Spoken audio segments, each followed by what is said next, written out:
for another round. Do Y'all ready it. for this? Let's do it. What is up, everyone?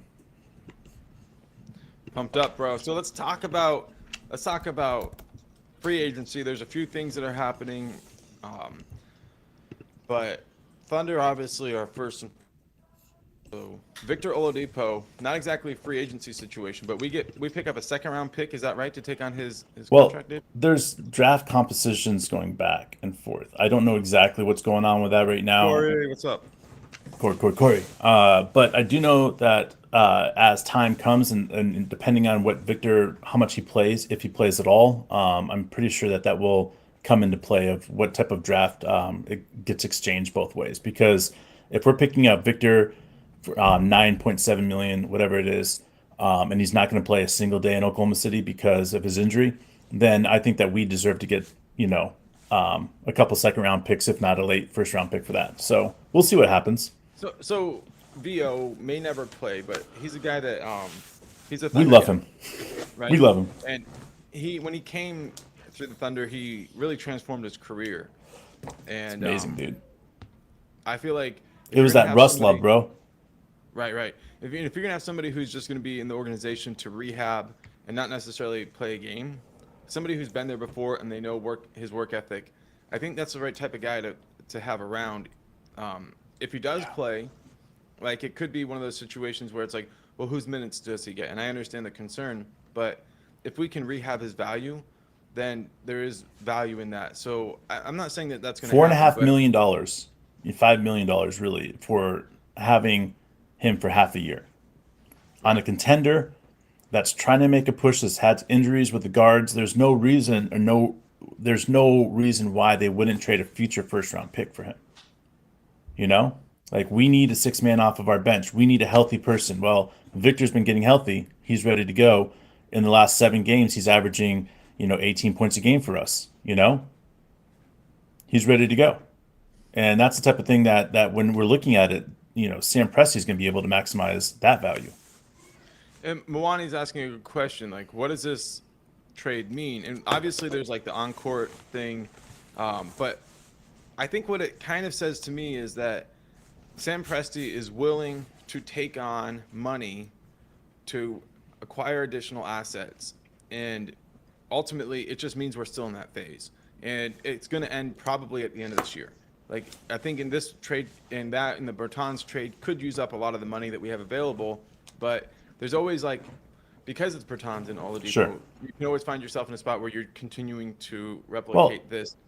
and I want to be clear with this too, man, is that if you look at the penalties that you would get for not having 120 something million dollars, 124, 122, 26, whatever it is, money going out, being paid to the players, you have to pay all that to the NBA, and the NBA will distribute it between all the players. Now, if I'm looking at it like that, I looked at it and I was like, I think Sam Presti had to add 20 something million dollars to our salary in order for us not to have to do that. Like, cool. Well, we've got Bertans, whatever his name is. You I got know I close, just Calium. know I butchered that. But then you also have Victor Oladipo, and they're like what 26 million to get together. So that puts us in the position that we don't need to have to pay that penalty or whatever it is. So I'm looking at this for the Thunder because we got two veterans, which I would consider great players, great guys that can help us get more trade assets out of this. I mean, if you think about it, if we get Bertans up there and he's able to rehab his career in the aspect of showing what he can do in the spacing game, and Hmm. he goes 42% halfway through the year, I'm telling you, there's going to be a team that says, "Hey, we need a shooter on our team." Victor Oladipo, same thing. We need a shooter. We need a player on our team. So they'll go out and they'll be able to overprice those players, and Sam will be able to get more, maximize more in return. Now, there is a chance that Victor Oladipo gets back to Oklahoma City and is like, listen, I would rather be a six man and never leave Oklahoma City again than go and get a $30 million contract for 3 years at someplace else. And if that's the case, man, then I would love to have Victor Oladipo on our team for a few more years because he is the perfect leader that you need, not just on your team, but everywhere in locker room, checking in on the guys. We talked about there's, one guy that always likes to go to the strip clubs. And the thing is that one guy will take 3 or 4 guys with him. They'll go party and have a good time. And you always need one guy on that team that's going to hold the other players accountable. So you can let that one player go to the strip club, but he's not going to take anybody else with him. Victor Oladipo, Bertans are those type of players. They're the type of guys that are going to hold players accountable. So I love it. I love getting these leaders in the locker room to help these young players. So I'm all for it, man. Yeah, and maybe long-term fit, but I feel like rehabbing with the Thunder and finding the right fit is something that is a part of our process and organization. Yeah, our money is getting spent up, but a lot of the recent trades we've made, acquisitions we've made, have put us in positions where a lot of that money is expendable, and because of that, we could find ourselves in a spot where Presti continues to engage in these types of cap releasing pressure for other teams, and we acquire for apparently maybe 2 second-round picks. We don't know yet exactly on the Oladipo thing, but it's all about playing time. Playing time, and it's also there's value, and it's about us finding those value contracts. So this is the first half. If you can relieve somebody's cap pressure, and then the second half is you go get a JRE, a J Will, these players that Wiggins who are exceptional values in second round, who can give us good minutes and help us avoid finding a situation where, like, okay, change the subject real quick, but let's talk about what happened with the Grizzlies. Like, to me, I think they made a huge mistake. Okay, I like Desmond Bane, but if you commit $200 million to Desmond Bane, I can't, bro. Bro, dude, you might as well stick a Dude, ball I love it, up but your ass and light it, bro. I love it, man. I love this type of like throw the money at the young talents. Yes, his stats are like there to prove that he deserves a big contract, but to say that he deserves $207 million, I can't. Like, there's a point in my life where I'm like I'm looking at the other $270 million contracts in the NBA, and I'm like, he's a role player, bro. Is this where it's happening? Is like we're going to start throwing $207 million at these high-end role players? Like, I don't see that. I think this is going to be one of those things that it's going to handicap Memphis, and because of that, I'm excited. This makes me happy. I'm just boom, boom, boom, boom, boom. Get me fucking fired up, dude. It's Appreciate like it, Peter, man. Shot. Hell yeah, Peter. Espresso, dude. Like, look, we say all the time, right? You need stars, then you need players who are stars in their role. And I shouldn't be saying this is too much shit to talk on a player like Desmond Bane, because very good. He's an elite role player. But is he a star? That's star money, man. That's fucking superstar money, bro. That's the first $200 million contract in Memphis's history. Do you think they had to pay him that to keep him there, though? Because, like, do you think it's so disgruntled in that locker room that, Dylan Brooks is like, I'm out, and Desmond Bane's like, I'm pretty dang close to being out. Pieces, like, what do you think? Like, if that was the case, and they said the only way that we sign here is a $210 million contract, $215 million contract, and Memphis comes back and says, we won't pay that, but we'll pay $207 million. Like, don't you think that, like, Desmond Bane's agent's like, what the hell? Like, I didn't think this was gonna work. I mean, like, literally, like, he is like on cloud 9 right now, bro. Like, skip every other cloud out there. He's on cloud 9. And look, dude, I get it. Like, he's way more productive offensively than. But Draymond Green signs for 4 years, $100 million. Like, if you had to pick a player, would you rather Draymond or Bane? I mean, okay. Dude, listen, I would rather Draymond, and this is the reason I would rather Draymond, is because you can get Draymond for half the price of Desmond Bane, and then you can go out and get other players to go around Draymond Green that will allow you guys to at least make the playoffs, like, for that extra $100 million. Like, it's mind-boggling. This is a huge boner by the Memphis Grizzlies. It's okay. You can't trade him. Nobody's going to want him now. Like, he was one of the most tradable assets in the NBA. If you turned around and traded him, you would have been able to get 2, maybe 3 first-round picks for him because of his. Untradeable. Now he's untradeable. You can't trade him with that type of price. Charlotte wouldn't even want to touch that. Yeah, well, I mean, maybe the new owner will, but not Mike. Dude, it's a mistake. Dude, let's talk about the other. Let's talk about the other massive contract. Tyrese Halliburton, whatever his name is. Bro. Halliburton. One of my favorite players. $260 million, 5 years, bro. Now that's where I start because I love a young player on a good contract, but then you start wondering, is he that good?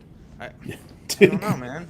I don't know, dude. That's so much money. Okay, let me ask you this. Let me ask you this. Next one for price wise. All right, let's hit the price wise one. Fred VanVleet to the Houston Rockets, 3 years, 160 million? No, 100. Really? Dude, hold on. I gotta pull it up now. I'm gonna say something. Everybody's gonna be like, "Shut up, Dave." All right. Here we go. Fred VanVleet, 130 million, 130 million over 3 years, bro. For going to the Houston Rockets, 130 million. This is not the time to spend money if you're an executive. Like This what? reminds me of, I can't even imagine. Every Like- player is getting max, and they had to do All an right. amnesty clause afterwards. Check this out. Kyrie Irving, 3 years, 126 million. So Kyrie was the number one pick. VanVleet was undrafted, and Fred VanVleet just landed a bigger contract than Kyrie to stay with Dallas. Like, this is crazy, man. Like, and then you got, $100 million contracts being thrown out. Like, Cam Johnson got one for the. You've got Chris Middleton got one. It's crazy how much money is being thrown out at these players. And yes, $100 million is what I look for as a role player now. A really good role player, $100 million.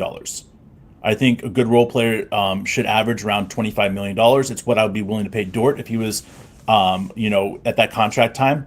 $25 million is a great level for role players. But when you're overpaying role players, like Fred VanVleet, which, guys, I love him. Don't get me wrong. I'm not saying, talking trash against Fred. I'm just saying when you're paying somebody $130 million over 3 years, you're handicapping everything you can do, because then again, you're not going to be able to trade that in a couple of years. That's an untradeable contract. No, I would say, though, play devil's advocate for the Rockets, which I never like to. But, if you're lining things up and you're like, he would be a really good player to have next to, our young guards, our young players. He's a good leader. I really do think he's a really good leader. Sure.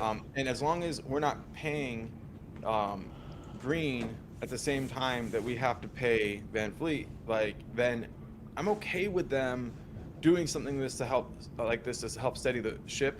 I think that they're doing it for the wrong reasons. If they were doing this to bring in a vet to help the rebuild, but it's they're doing this to win now, and that's well, to me a little they weird. they have, if it's not a top 4 pick, right? Not a top 4 pick, it's over. What's up, Steve?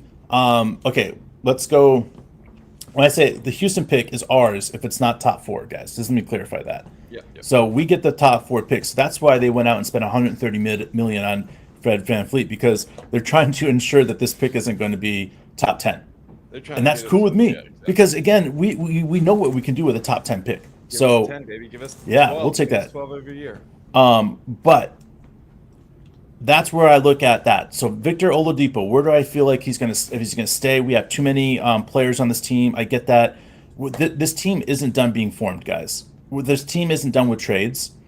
There's a reason that we've been trading some of these players and bringing other players back, because if you look at Victor Oladipo and Bertans, and then you add somebody else, that's a really good trade offer for something, So there's options here, and there's injuries, and there's players out, and there's all this other stuff that the Thunder are going to deal with. So we might have one extra player now, but by the time the season starts, we won't. Things are still moving very quickly, and the Oklahoma City Thunder are sitting on $26 million in money they just added, and then they have another $6-8 million sitting there. So everybody's like, well, the Oklahoma City Thunder are done, making this or that. No, the Oklahoma City Thunder are not done, because if you need somebody to match a contract, right? You need to max money to match the contract. Who are you looking at? You're looking at very few teams. Well, yeah, you're right. But the Oklahoma City Thunder have now put themselves in a position to be able to take on extra money like that by trading these 2 players. Because Victor Oladipo, for a team that's like, okay, we've got a blank player that's injured, not going to be able to play this at least half of the year, so we need to go out and trade. And you're looking at Victor Oladipo and Bertans, you're like, okay, you know what? That's better than nothing.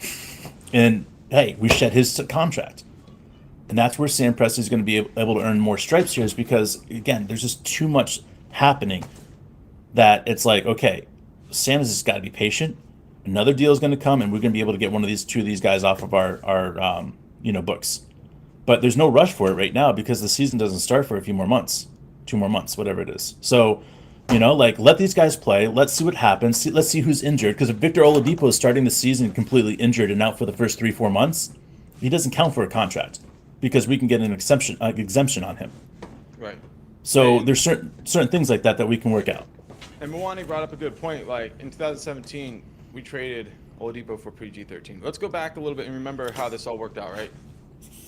Serge Ibaka for Victor Oladipo and a pick that ended up turning into Domantas Sabonis, right? So Sabonis. That was like the 11th pick, right? We got the 11th pick from yeah. Right, and then VO and Sabonis were just barely enough for us to get PG-13. Now, I think we had to trade one pick or something like that with that. I don't think it was much though. We did. I don't think, maybe it's a second rounder, but yeah, I don't remember. Just talking. Minimal. And anyway, we ended up with getting SGA for PG-13. So basically, well, not just SGA. Yeah, I know. But like, when you're talking about a first-team All-NBA player, like he's the cornerstone now of that package. When you look at it, you go, this is a VO, ultimately VO for SGA.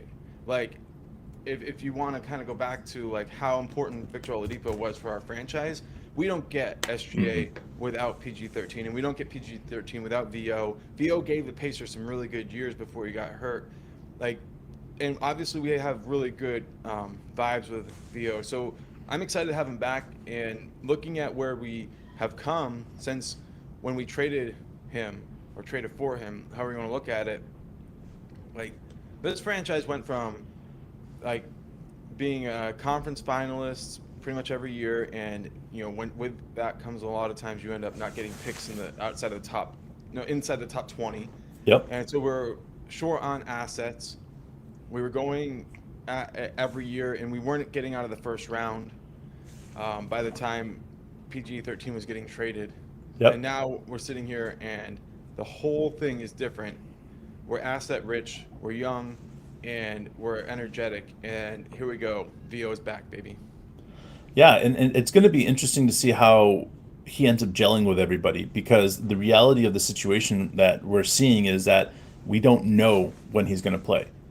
We don't know if he's going to play at all. Just was he the hurt way at the end of the season? I felt like in April he got hurt for the remaining season. They were kind of hoping he would play in the finals. Like, I felt like they were talking about it. Yeah, but I mean, that's with hopeful. Just like with the Hero thing, he broke his hand in the playoffs, and they're hoping that he'd come back before. So I looked at VO, and I would say there was never any chance that he was coming back after April. After that type of injury, there's just no reason to rush back on it. I mean, yes, if you have a chance to win Game 7 of the NBA Finals and you're finally healthy, then yeah, you can go play like 10, 15 minutes. But, Victor didn't need to come back. So there's a chance, I think, that he could be 100% and healthy, ready to go. But then again, if he's not, there's no reason to rush it. They're just not. Like, he's a good player. He's a good guy coming off the bench. He doesn't mind if he's coming off the bench. He doesn't mind if this or that. He's just a good dude to have on your bench.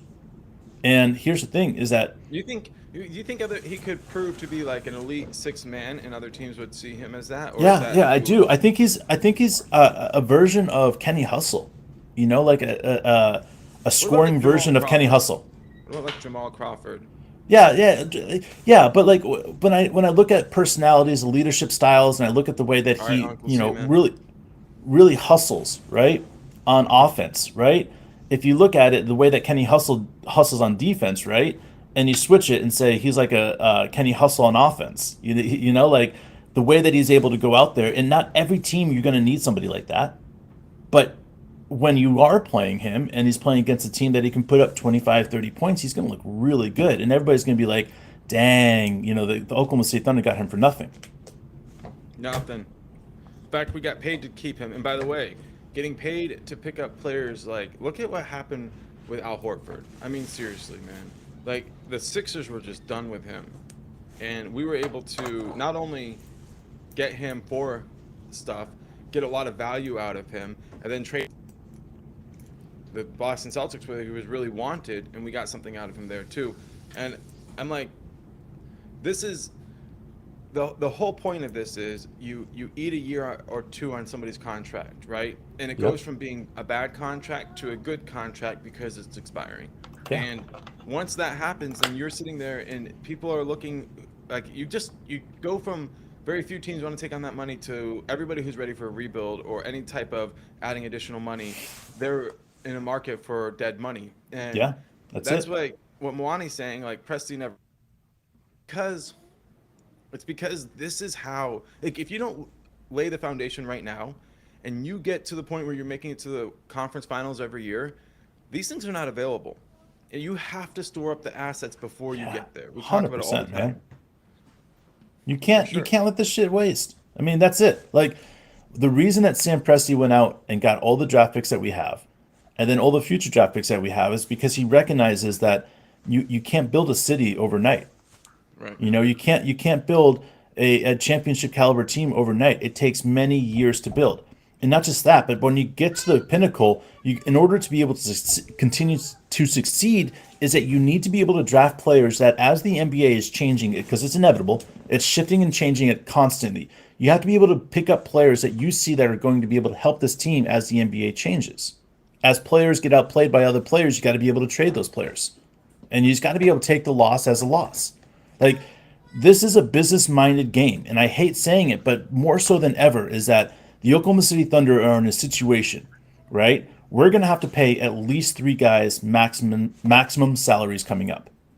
All right? It's going to happen. All right? We're going to have to see it. We're going to be like, dang, this is going to suck. So because of that, we've got to be smart with the other money that we're spending and how we're, bringing stuff in. If we're bringing in 3 max contracts, we have 3 max contracts. How do we build a team without going to the free agency? By drafting.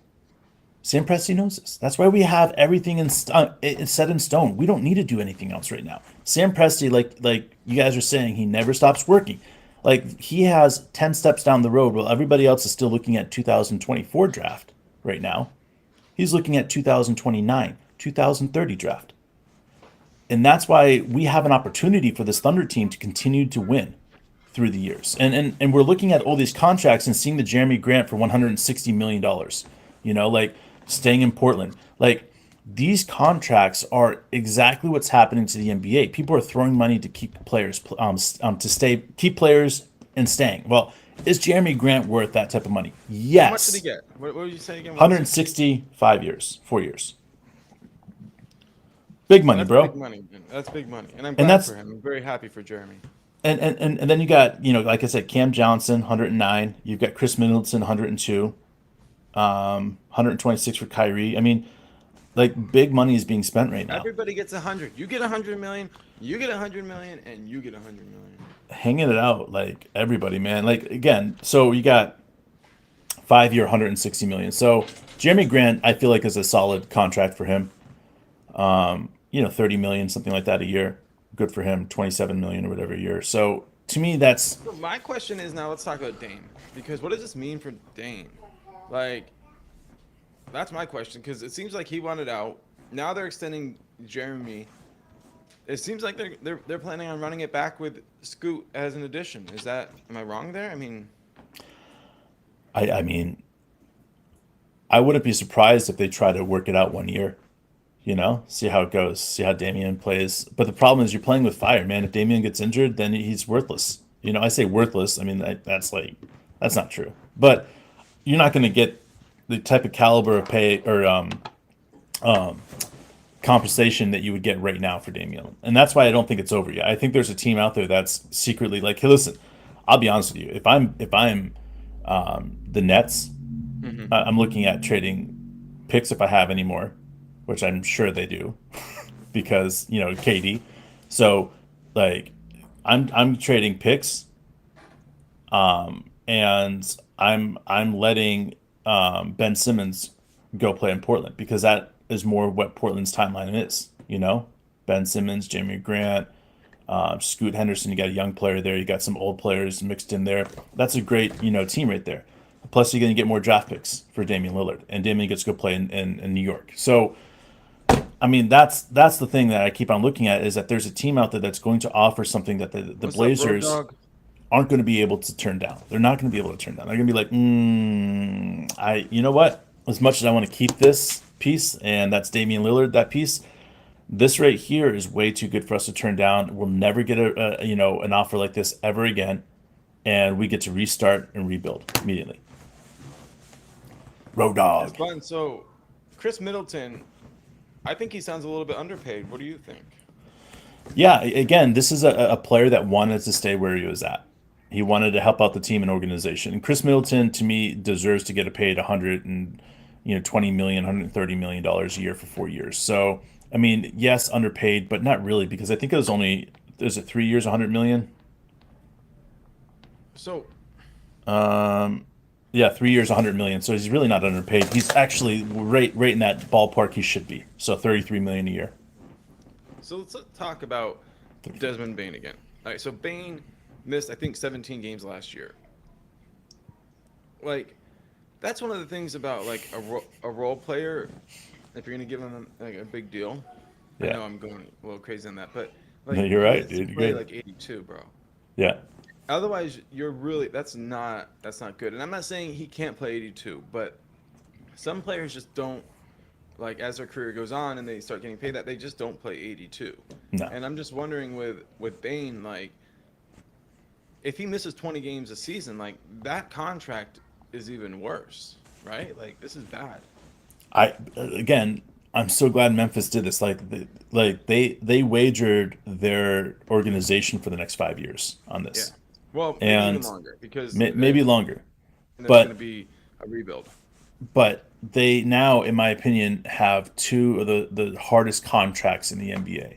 You've got Morant with all the issues that he's had, and he just lost out on an enormous amount of money. I think total he'll probably lose out on $60 million because of the gun incident.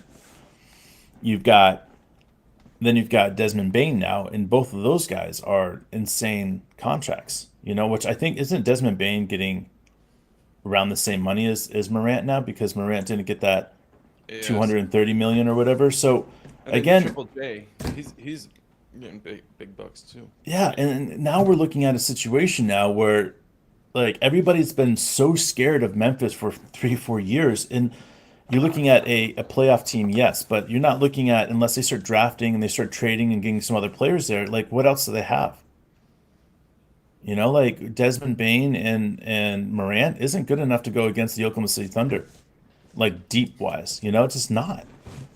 Like, I mean, like they just you're starting to match up, and people are talking about the best young teams in the league, and you're starting to look at the Houston Rockets, and you're like, okay, well they look good. They have a bunch of draft picks. They have Fred VanVleet now, and they look decent. Well, no, you look at the Oklahoma City Thunder, and you're like, holy cow, we're gonna smash the shit out of them in the long term. Like San Antonio Spurs, great. They got some nice pieces over there that are young now, but they're going to have 2 more years of drafting to get to the level that we are. Like think about that. They've got Victor. They've got nice pieces over there, but there's still 2 years to get of their own draft picks to get where we're at. Like you'd say, okay, all right, all right. What about Detroit? Sure, Detroit. Yeah, I get it. But now we're all looking at it, and I don't think that anybody would rather have their point guard over Shea. So You let's just think be honest now. Andrew is over that whole?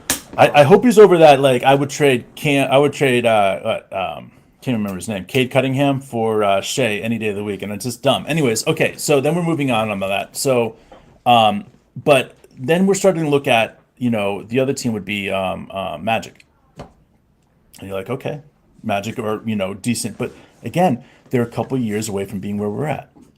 And then it's all coming into intuition. Like this is where the Thunder are at. They're right here, right? They're right here. And all these other young teams are there right here. And they're saying, oh, yeah. Look, we got these pieces or we're right here. But like every single time a Rockets fan opens his mouth or her mouth and says like, yeah, we got a better young core, immediately I lose them because they're like delusional about the Oklahoma City Thunder and where the Houston Rockets are. Because the Houston Rockets, like even if they had 2 more years of drafting, 3 more years of drafting, top 5 players, they would never get to our level. The only way they're going to get to our level is if they somehow attract a really, really good superstar that's young to come play for them. other than Fred VanVleet, who's almost going to be 30 years old. He doesn't fit in their timeline. So there's so much stuff going down, and I'm looking at it, I'm like, oh my God. And then you look at, okay, another one, Dallas Mavericks, right? They've got, Luka, who's 24, 23 years old, whatever he is now. Young team, looking good, but guys, they're never going to be at the Thunder level. And we can talk about it all day long, and I'll argue with anybody out there that wants to say the Oklahoma City Thunder are not the best young team in the league. Because if you look at it, any team that has a young team in the league and you put Victor Oladipo on that team, he starts. We're not talking about Victor Oladipo being in the top 8 players right now on this Thunder team. Think about that, guys. We're not talking about Victor Oladipo being a top 8 player. The other guy I want to talk about, Bertans, right? $17 million. Most teams, he'll be out there. He'll be the second or third big man playing. He's our 4th or 5th big man playing, bro. Like, this team is such on a different level, and nobody understands it in the media right now. They just don't, because a lot of people don't know how to look at what's happening in draft picks and young players, and aren't able to see and say, this is where this is going. Listen, the second Chet goes out there and plays with Shea, and plays with J-Dub, and plays with Dort, and plays with Josh Giddey, the first alley-oop Josh Giddey and Chet have, everybody's going to go like, oh my God.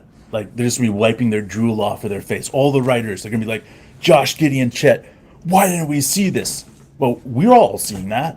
We're all seeing this. Like, there's no doubt that Gaze jersey right there that my buddy Sammy gave me, that has, Ben Simmons' dad on there, Dave Simmons. It has Warwick on there. Man, I'm telling you guys, I've been a Giddey fan since day one, because I know what's going to happen when you put a big guy that can catch alley-oops like Chet in there. Guys, it's over. We've never seen a team designed like this before, and we can talk about it any other way we want. When it's all said and done, the books are going to be written about this team. And when we're sitting here and we're looking at this team and we're saying, we were able to see the correlation from here to here. That's why we're here talking to you guys, because a lot of people don't see it right now. They're still trying to figure out what's Kassan going to be doing. Why did we get another guard? Like, we're so far past that, guys. The guards are the key to the future of the NBA. And the more guards you have that are capable of playing in different zones and different defenses, the better this team is going to be able to play. There is nothing else out there that's going to compete to this team. All these guards, all this versatility. Damian Lillard has requested a trade. It is now official. Damian Lillard has requested a trade. Sending out the please trade me bat signal for a really, really long time. Like, I'm not going to take it like Portland knows who's wanted a trade. They're just kind of like actively ignoring him. I think that they're going to continue to actively ignore him, and then they'll probably make him demand a trade, which is a different level. Yes. Yes, it's a different level. He had a chance. They had a chance to trade him before the draft and got it maximized, but now they waited. All right, Colin. Go ahead. I want to talk about this real fast. Although I semi agree with you, I want to say, Giddey not being able to throw great lobs. Yes, but here's the thing: which player on our team last year, besides J-Dub, would be good at lobs, catching the lob and throwing it down? Like, we didn't have a lot of those guys on the team last year, so we don't know really. And this is me standing up for Josh, because I have this belief that if you can pass the ball like he does across court, that he can pass the ball in between players' legs like he does, like it's nothing, that he can do so much more. And lobs are going to be something that he's going to have to learn how to do, especially in the NBA, because when you're 6'9" and you're throwing a lob to a 7'1", 7'2" guy, like, you could do things and you can go higher than people that will be able to go. That put the ball in places that guys can't reach. So if Josh doesn't learn the lob, which I think he's going to be incredibly efficient at it, then, I'm just sitting here as, eating my words, but I'm not going to be eating my words, because I think that Josh is going to be one of the most prolific lob passers in the league when it's all said and done. Yeah, I used to have trouble throwing the lob myself. It was not my strength, but oh well. I mean, listen, it's all about learning the personnel, because like some players are quick jumpers. Like, if you remember Richard Jefferson, the way he would play, Kenyon Martin, the way he would play, like Jason Kidd was throwing different types of lobs to those different types of guys. Yeah. All right, Thomas. Go ahead, Dave. Yeah, I was gonna say, Thomas, who will be playing the summer league? We're still, I'm sure there's a list out there, but we still haven't signed a rookie. Is that correct, Mark? So I'm still Yeah, wondering what's going on, and I don't. This is not I don't. abnormal for the Thunder. We usually are on your patient on signing the rookies, but I'm just looking at it, and in this case is that I don't foresee any of our top 8 players playing in the league or in the summer league. I just don't, That's what we're hoping for. Just and for. just for because we need to stay healthy. So that's what I'm looking at. Does anybody know the first game? What day that is? We're the ones who are supposed to know this stuff, but we don't. Yeah, we've been Um, on.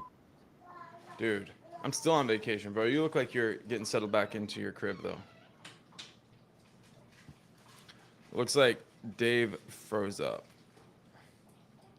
He'll be back in a second. But I wanted to say, even though we've been on vacation, we have been thinking about jumping back on here quite regularly. So we enjoy that you guys are serious about this. Are you serious? It's July 3rd in 2 days? Holy fucking shit, guys. The show is going to get going, man. So in 2 days, I got to get my TV set up here and make sure that we're ready. How are we going to watch it? NBA TV? Is that how it's going to be on? You guys know about this? Is it going to be on ESPN? Sometimes they put them up on ESPN. I'll probably just have to do my old-fashioned WYSIWYG stream. But that's just that. I mean, I dig it, man. I'm pumped up about it. Like, it's the right.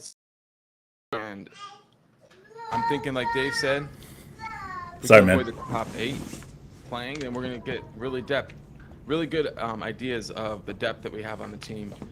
Dave, so will Chet play? That's what Thomas is asking. How do you feel about the? Like, did you know it starts July 3rd in 2 days, bro? Dude, I did not know it started July 3rd. Okay.